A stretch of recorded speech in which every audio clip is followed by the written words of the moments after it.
YouTube is wrong on almost everything that matters. The reason is not malicious, though the reckless pursuit of money is partly to blame.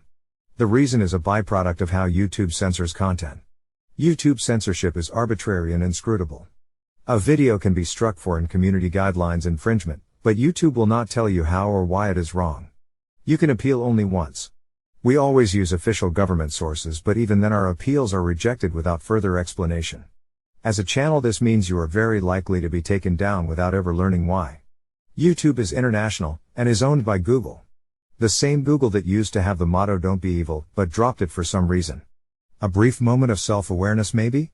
Being international, the rules they play by are not local, they are the lowest global denominator. For health, this means they take their guidance from the WHO. Taking guidance from the WHO results in some strange outcomes. In the initial outbreak, the WHO held the Chinese line that the virus was not human-to-human transmittable. It was not permitted to publish content that indicated the truth. Later the WHO changed its guidance. Well after the outbreak was out of control. And with it, trudged along the ideologically crippled monster that is YouTube censorship. The outbreak spread widely, but in keeping with the WHO guidance, YouTube destroyed any channels that had information on antivirals. Lockdowns and vaccines were the only solution.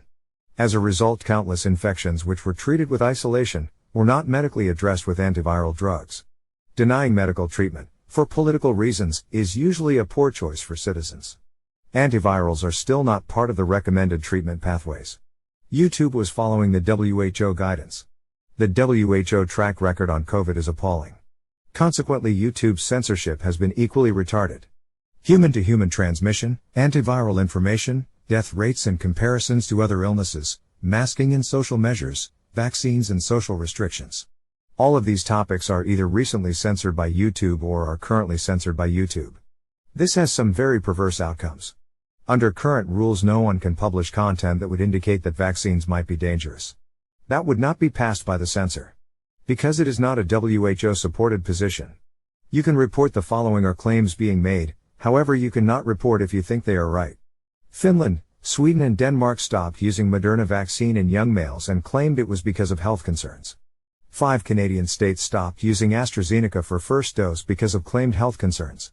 The UK has different vaccines for different age groups because of claimed health concerns. Israel keeps reporting on claimed health outcomes from using Pfizer, including being the first to track myocarditis in children. YouTube will not allow you to make any conclusions that there might be health concerns. You can report the actions of your governments, you just can't agree with your governments, that would be censored. The WHO and therefore YouTube has the position that these governments are wrong and are simply denying their citizens access to vital vaccines. If it does not match the WHO guidance, content will be removed. You might be wise to ask who controls the WHO. Don't worry though, this is definitely the direction to go to create healthy societies.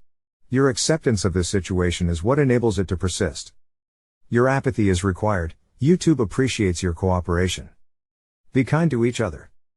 FTS